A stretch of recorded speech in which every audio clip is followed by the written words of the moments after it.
Hi viewers, welcome to our channel. Cinema లవర్స్కి మే అయితే అలా అలా నాని గారి దయ వల్ల అయితే వెళ్ళిపోయిందని చెప్పుకోవచ్చు. సో విజయ్ దేవరకొండ గారు కూడా వెనక్కి తగ్గేసి జూలైలోకి వెళ్ళిపోయారు. ఇప్పుడు మొత్తం సినిమా లవర్స్ ఫోకస్ అంతా కూడా జూన్ సినిమాలపైనే ఉంది. ఎందుకంటే చాలా పోస్ట్ పోన్స్ తర్వాత పవన్ కళ్యాణ్ గారు హరిహర వీరమలతో రాబోతున్నారు. అదేవిధంగా కుబేరా ఉంది, మరి మంచు విష్ణు గారి క్రేజీ ప్రాజెక్ట్ కన్నప్ప కూడా ఉంది. సో ఈ సినిమాల మరి పరిస్థితి ఏ విధంగా ఉండబోతుంది జూన్ నెల, మరి జూన్ నెలన్నా కాస్త సినిమా ఇండస్ట్రీకి ఊపిరిచ్చే అవకాశం ఏమన్నా ఉందా? సో ఈ సినిమాల గురించి మాట్లాడడానికి ప్రజెంట్ మనతో పాటు సీనియర్ ఫిలిం జర్నలిస్ట్ అప్పాజీ గారు ఉన్నారు. వాటితో ఒకసారి మాట్లాడి తెలుసుకునే ప్రయత్నం అయితే చేద్దాం. సార్ నమస్కారం. సార్ నమస్తే ఆదిత్య. సార్ ఫస్ట్ పవన్ కళ్యాణ్ గారి హరిహర వీరమల్లు సినిమా గురించి వద్దాం. సినిమా దాదాపు 11 సార్లు పోస్ట్పోన్ అయింది. సో అవును, అంటే తెలుగు సినిమా ఇండస్ట్రీలో ఇన్నిసార్లు పోస్ట్పోన్ అయిన సినిమా కూడా ఇంకోటి లేదని కూడా మనం రీసెంట్ గానే చూసాము. సో మరి అన్ని పోస్ట్పోన్స్ తర్వాత ఆయన రాబోతున్నారు జూన్ 13 అని అంటున్నారు. సో ఆయన పొలిటికల్ గా బిజీ అయిపోవడం ఈ రకంగా చాలా పోస్ట్పోన్మెంట్ కారణమైంది. మరి జూన్ లో పవన్ కళ్యాణ్ గారి సినిమాతో స్టార్ట్ అవబోతుంది కాబట్టి ఏ విధంగా ఉండబోతుంది ఈ సినిమా, మీరేం చెప్తారు సినిమాకి? అదే అంటే ఇప్పుడు నువ్వు చూడు 11 సార్లు పోస్ట్ పోన్ అయినా కూడా మనం ఆ సినిమా గురించి మాట్లాడుకుంటున్నా అంటే అది నిజంగా దానికి ఉన్న క్రేజ్కి ఒక తార్కాణం. అంటే పవన్ కళ్యాణ్కి ఉన్నటువంటి ఫాలోయింగ్కి ఒక తార్కాణం లాగా మనం చెప్పొచ్చు. అదే ఇంకో సినిమా అయ్యి ఉంటే ఇన్నిసార్లు పోస్ట్ పోన్ అయినందుకు అది ఇంకా అసలు రిలీజ్ అయ్యే అవకాశం ఏమాత్రం ఉండేది కాదు. ఓకే, కానీ ఆయనకి అంటే ఆడియన్స్ కూడా ఆయనకున్న పొలిటికల్ ప్రెజర్స్ ఇవన్నీ అర్థం చేసుకొని పాపం దానికి అందులో ఫుల్ నిమగ్నం అయిపోయి ఉండడం వల్ల దీన్ని కేటాయించలేకపోతున్నారు. అందువల్ల లేట్ జరుగుతుందనేది అభిమానులు కానీ వీళ్ళందరూ అర్థం చేసుకోవడం వల్ల ఆ సినిమా మీద ఎఫెక్ట్ ఇప్పటివరకు పడలేదు. ఎందుకంటే ఆ సినిమాకి డైరెక్టర్ మారడం కానీ ఆర్టిస్టులు మారడం కానీ ఇలాగా చాలా జరుగుతూ వచ్చాయి. అయినా కూడా పెద్దగా అంటే దాని క్రేజ్ ఏం తగ్గలేదు నాకు తెలిసి. అంటే ఈ సమ్మర్ అయితే చిన్న చిన్న సినిమాల్లో ఉన్నట్టు హిట్, ఈ సింగిల్, ఇలా ఈ సినిమాలతోటి అరాకొర దీంతో వినోదంతో మన తెలుగు ప్రేక్షకులు సరిపెట్టుకోవాల్సిన పరిస్థితి అయితే వచ్చింది. ఒక రకంగా చెప్పాలంటే ఈ వేసవి అడవి కాచిన వెన్నెల అంటారు కదా, అలాగా అయిపోయింది.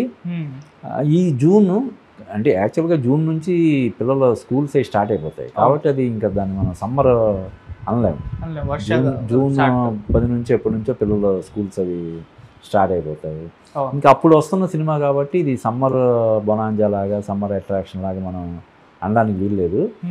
కాకపోతే ఏంటంటే ఇప్పుడు ఇన్నిసార్లు పోస్ట్ పోన్ అయినా కూడా ఆ సినిమాకి ఎక్కడా పెద్దగా క్రేజ్ తగ్గలేదు కాబట్టి సినిమా ఖచ్చితంగా బాగా వచ్చి ఉంటుందని చెప్పి చాలామంది అభిప్రాయపడుతున్నారు.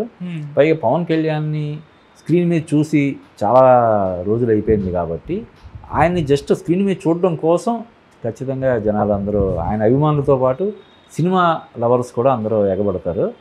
దాంతో మళ్ళీ థియేటర్లన్నీ కూడా కలకల్లాడతాయని చెప్పి మనం ఎక్స్పెక్ట్ చేయొచ్చు. ఓకే, ఇంకోటి సార్ ఆ సినిమా గురించి ఇంట్రెస్టింగ్ ఫ్యాక్ట్ ఏంటంటే ఆయన డిప్యూటీ సీఎం అయిన తర్వాత రాబోతున్న ఫస్ట్ సినిమా కాబట్టి సో అది ఎంతవరకు ఇంపాక్ట్ చూపించే ఛాన్స్ ఉంటుంది. అంటే పర్టికులర్గా ఏపీలో దాని ఇంపాక్ట్ చాలా ఉంటుంది.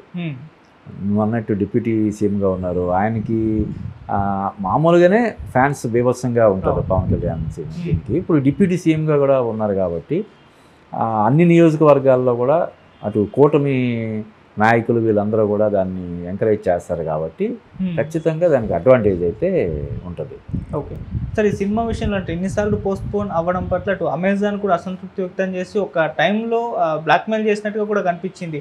సో ఈ మంత్లో రిలీజ్ చేయకుంటే మేము క్యాన్సిల్ చేసుకుంటాం డీల్ అన్నట్టుగా కూడా వాళ్ళు వ్యవహరించడం చూసాము. సో ఇంకో న్యూస్ కూడా వచ్చేసింది, ఈ 30 లోపు రిలీజ్ చేయకుంటే మేము పోస్ట్పోన్ చేసుకుంటాం, అసలు ఉంచము ఈ ఒప్పందం ఏదైతే ఉందని కూడా వాళ్ళు కూడా అన్నట్టు తెలిసింది. సో ఈ విధంగా అంటే ఆ స్థాయి వరకు ఈ సినిమా పరిస్థితి వెళ్ళడం ఏ విధంగా చూడొచ్చు? అంటే దాన్ని మనం బ్లాక్మెయిల్ అనకూడదు యాక్చువల్గా. ఎందుకంటే 100 కోట్ల వ్యవహారం కదా, వాళ్ళు ఎన్ని కోట్లు పెట్టుకున్నారో మనకు కరెక్ట్గా తెలియదు. కానీ వాళ్ళు ఈ అమెజాన్ కావచ్చు, నెట్ఫ్లిక్స్ కావచ్చు, వాళ్ళు క్యాలెండర్ వేసుకుంటారు. ఈ నెలలో ఈ సినిమాలు, ఈ నెలలో ఈ సినిమా అని వేసుకుంటారు. అవి వేసుకున్నప్పుడు అది కొంచెం అటు ఇటుగా ఉంటే ఈ నెల అనుకున్నది నెక్స్ట్ మంత్ మ్యాక్సిమం ఇంకో నెల పోస్ట్ పోన్ అయితే ఓకే. కానీ అసలు ఎప్పుడు రిలీజ్ అవుద్దో తెలియని పరిస్థితి ఉంటే డెఫినెట్గా అది ఇబ్బందే కదా.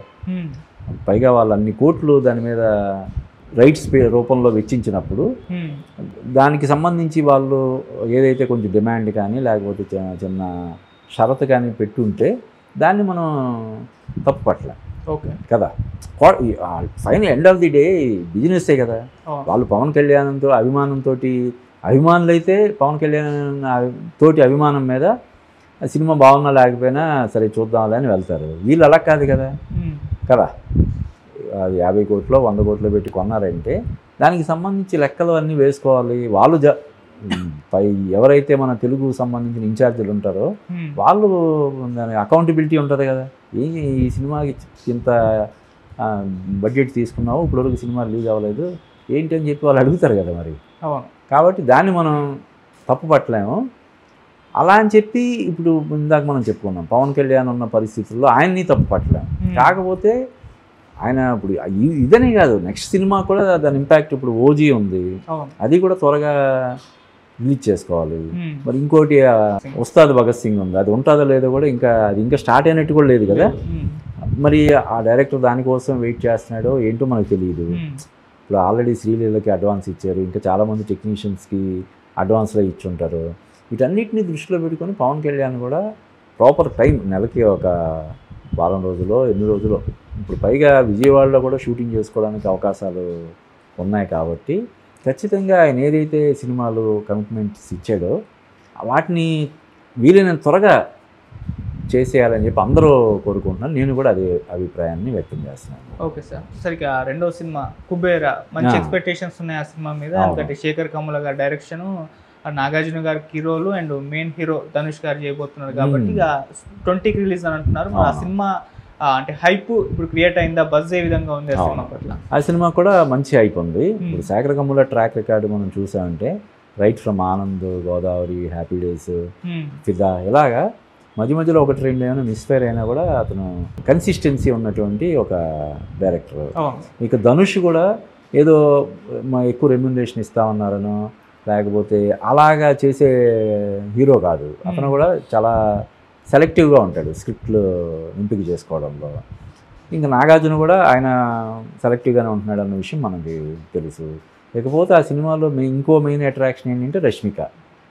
వరుసగా అంటే మొన్న సికిందర్తో కొంత ఇదయింది, వరుసగా 3 హిట్లు కొట్టి animal, Pushpa 2, Chhaava 3 సినిమాలతోటి block buster. 3 సినిమాలు కూడా 1000 కోట్ల పైన వసూలు చేసిన సినిమాలు. కాబట్టి ఈ కుబేర సినిమా మీద మంచి అంచనాలు ఉన్నాయి. డెఫినెట్గా ఆ సినిమా హిట్ అవ్వడానికి అవకాశాలు పుష్కలంగా ఉన్నాయని మనం చెప్పచ్చు. Okay sir. ఇక క్రేజీ ప్రాజెక్ట్ మంచు విష్ణు గారిది, ఆయన చాలా ప్రెస్టీజియస్గా తీసుకొని వస్తున్న సినిమా కన్నప్ప సినిమా సంబంధించి. సో ఆ సినిమా విషయంలో సోషల్ మీడియాలో ఒక రకంగా చర్చ జరిగినప్పటికీ ఇప్పటికి కూడా ఆ సినిమా గురించి చూస్తున్న వాళ్ళు కూడా ఉన్నారు. అంటే ఏ విధంగా తీయబోతున్నారు, అప్పటి కన్నప్పకి ఇప్పటి కన్నప్పకి ఏ విధంగా డిఫరెన్స్ ఉండబోతుందని చెప్పేసి కూడా చర్చించుకుంటున్నారు. మరి ఆ సినిమా పరిస్థితి ఏ విధంగా ఉండబోతుంది అంటారు సార్? అదే అంటే ఇండస్ట్రీ బాగుండాలంటే యాక్చువల్గా ఎక్కువ సక్సెస్ రేట్ ఉన్నప్పుడే ఇండస్ట్రీ బాగుంటుంది. కాబట్టి వచ్చిన ప్రతి సినిమా కూడా బాగుండాలని అందరూ కోరుకోవాలి. కాబట్టి ఈ సినిమా కూడా, కన్నప్ప సినిమా కూడా డెఫినెట్గా బాగుండాలని అందరూ ఇది చేయాలి. ముఖ్యంగా ఏంటంటే ఆ సినిమాలో ప్రభాస్ ఉన్నాడు కదా, అక్షయ్ కుమార్ ఉన్నాడు, మలయాళం నుంచి మోహన్ లాల్ ఉన్నాడు. ఇలాగా ఒక ట్రూ పాన్ ఇండియా లాగా అందరూ అన్ని ఇండస్ట్రీస్ నుంచి ఒక స్టార్ని తీసుకొచ్చి ఆ సినిమాలో స్పెషల్ రోల్ అది చేసి ఎంతో ప్రతిష్టాత్మకంగా కొన్ని కోట్లాది రూపాయలు వెచ్చించి తీసిన సినిమా. కాబట్టి అది ఆడాలని అందరూ మనం కోరుకోవాలి. కాకపోతే ఏంటంటే ఇది కూడా ఇప్పుడు హరిహర వీరమల్లు పోస్ట్ పోన్ సార్లు కాకపోయినా కూడా ఈ సినిమా కూడా 2-3 సార్లు వాయిదా పడిందా? అవును సార్. దాని ఇంపాక్ట్ కూడా కొంత ఉంటుంది డెఫినెట్గా. కానీ ఏంటంటే ఇప్పుడు హరిహర వీరమల్లు కావచ్చు, కుబేరా కావచ్చు, కన్నప్ప కావచ్చు, ఏదైనా సరే మార్నింగ్ షో పడేంత వరకే. బాగుంటే బాగుందన్న ఇది స్ప్రెడ్ అయిపోద్ది, బాగాలేదంటే నెక్స్ట్ షోలే పడని పరిస్థితి వస్తున్నాయి. నో షోస్ పడుతున్నాయి, చాలా చోట్ల షోస్ క్యాన్సిల్ చేయాల్సినటువంటి పరిస్థితి కూడా ఉంది. కానీ ఇప్పుడున్న ప్రస్తుతం ఉన్న అంచనాల మేరకు ఈ 3 సినిమాలు కూడా హిట్ అవ్వడానికి అవకాశాలు పుష్కలంగా ఉన్నాయని మనం చెప్పచ్చు. ఓకే. కాకపోతే కన్నప్ప సినిమా విషయంలో అంటే సోషల్ మీడియాలో జరుగుతున్న చర్చ అంటే ఇప్పటివరకు రిలీజ్ అయిన అవుట్పుట్ పైన ట్రోలింగ్ అయితే జరిగింది. అంటే ఇది ప్లస్ అనుకోవాలా, అంటే ప్రమోషన్ అవుతుంది అనుకోవాలా, లేకుంటే మైనస్ అనుకోవాలా, ఈ రకంగా వెళ్తుందని చెప్పేసి మీరేం చెప్తారు? అదే నువ్వు అన్నట్టు కొంత ప్లస్ కొంత మైనస్. ఈ ట్రోలింగ్ చేయడం వల్ల చాలా రీచ్ చాలా ఎక్కువ ఉంటుంది. అట్ ది సేమ్ టైం ఎందుకులే మనం అంటే ఒక సినిమా నాటకారం చేస్తున్నటువంటి సినిమాకి వెళ్ళడానికి కొంత ఆడియన్ ఆలోచిస్తాడు కదా, ఆ విధంగా కొంత మైనస్ ఉండే అవకాశం ఉంటుంది. కానీ ఇంకా దాన్ని ప్రాపర్గా ఇంకా సినిమా టైము రిలీజ్కి ఉంది కాబట్టి ప్రాపర్ ప్రమోషన్స్ ఇప్పుడు స్టార్ట్ చేస్తారు.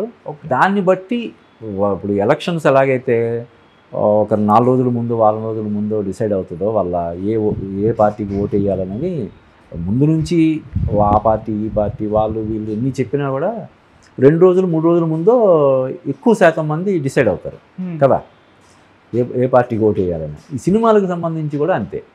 ఈ సినిమా చూద్దామా లేదా అన్నది ఒక 4-5 రోజుల ముందు డిసైడ్ చేసుకుంటాడు. ముందే ఈ సినిమా చూడాలని బడ్జెట్లో వేసుకోవడం అలా చేయరు కదా. అప్పటి పరిస్థితిని బట్టి సినిమా చూడాలా వద్దన్నది ఆడియన్స్ డిసైడ్ చేసుకుంటారు. అయితే కొన్ని సినిమాలు ఇప్పుడు హరిహర వీరమల్లు సినిమా లాంటి సినిమాలు కొన్ని మినహాయింపు ఉంటుంది. ఓకే, ఆ సినిమా ఎలా ఉన్నా కూడా చూసేయాలని మెంటల్గా ఫిక్స్ అయిపోయి ఉంటారు కొన్ని లక్షల మంది. పవన్ కళ్యాణ్ ఫ్యాన్స్ అందరూ కూడా స్క్రీన్ మీద బాస్ని చూసి చాలా రోజులు అయ్యింది, మనం ఒకసారి చూడాలని ఫిక్స్ అయిపోయారు. ఇంకా సినిమా ఎలాగ ఉన్నా చూసేస్తారు. ఎన్నిసార్లు పోస్ట్ పోన్ అయినా కూడా వాళ్ళేం దాన్ని పట్టించుకోరు. సినిమా ఎప్పుడు వస్తుందో అప్పుడు వెళ్ళి చూసుకుని వచ్చేస్తారు. బాగుంటే మళ్ళీ చూస్తారు, లేదంటే వన్ టైం వాచ్ తోటి సరిపెడతారు. అది వేరే ఇవి మిగతా సినిమాలకు ఆ అడ్వాంటేజ్ ఉండకపోవచ్చు. హీరో అడ్వాంటేజ్ అదే కదా, స్టార్డమ్ తాలూకు అడ్వాంటేజ్ అదే. యావరేజ్గా ఉన్న సినిమాని కూడా తీసుకెళ్ళి విజయ్ తీరం చేర్చేవాడే స్టార్. సో ఆ స్టార్డమ్ తాలూకు అడ్వాంటేజ్ డెఫినెట్గా హరిహర వీరమల్లుకు ఉంటుంది. ఇప్పుడు కన్నప్పలో కూడా ఇంతమంది స్టార్స్ ఉన్నారు కాబట్టి డెఫినెట్గా అరే ఇంతమంది ఉన్నారు, మనం పెట్టే 200-300 పోటీ కాదులే సరదాగా చూద్దాం అనేవాళ్ళు కూడా అనుకునే వాళ్ళు కూడా చాలామంది ఉంటారు. కాబట్టి ఆ సినిమా కూడా మంచి ఓపెనింగ్స్ వస్తాయని చెప్పి మనం ఎక్స్పెక్ట్ చేయొచ్చు. ఓకే, జూన్ సినిమా లవర్స్కి అయితే పండగ అనుకోవచ్చా సార్? అంతే కదా. ఇప్పుడు సమ్మర్లో పెద్ద సినిమాలు ఏమీ రాలేదు. ఇప్పుడు వస్తున్న ఈ సమ్మర్లో వస్తున్నటువంటి పెద్ద సినిమా హరిహర వీరమల్లు. కుబేర కూడా ఒక రకంగా చెప్పాలంటే మల్టీ స్టార్ లాగా, నాగార్జున, ధనుష్, రష్మిక, శేఖర్ కమ్ముల ఇందాక చెప్పుకున్నట్టు ఆయన సక్సెస్ రేట్ కూడా చాలా మంచి ఇది కదా. డెఫినెట్గా ఈ 3 సినిమాలతోటి ఇప్పుడు థియేటర్ల పరిస్థితి చాలా ఘోరంగా ఉన్న నేపథ్యంలో సరైన సినిమా వస్తే మళ్ళీ అందరూ థియేటర్లకు రావడం అనేది చేస్తారు. ఒకప్పుడు సమ్మర్లో ఎలా ఉండేదంటే సినిమా ఏంటి సంబంధం లేకుండా ఏసీ 1 గంట 2 గంటలు ఏసీలో ఉండడం కోసం సినిమాకి వెళ్ళేవాళ్ళు చాలామంది. ఇప్పుడు ఏంటంటే టికెట్ రేట్లు మరీ ఎక్కువైపోవడం వల్ల ఆ జోలికి వెళ్ళట్లేదు. కానీ ఒకప్పుడు సమ్మర్ ఉంటే ఏసీ హాల్లన్నీ కూడా చక్కగా కలకల్లాడుతుండేవాళ్ళు అన్నమాట.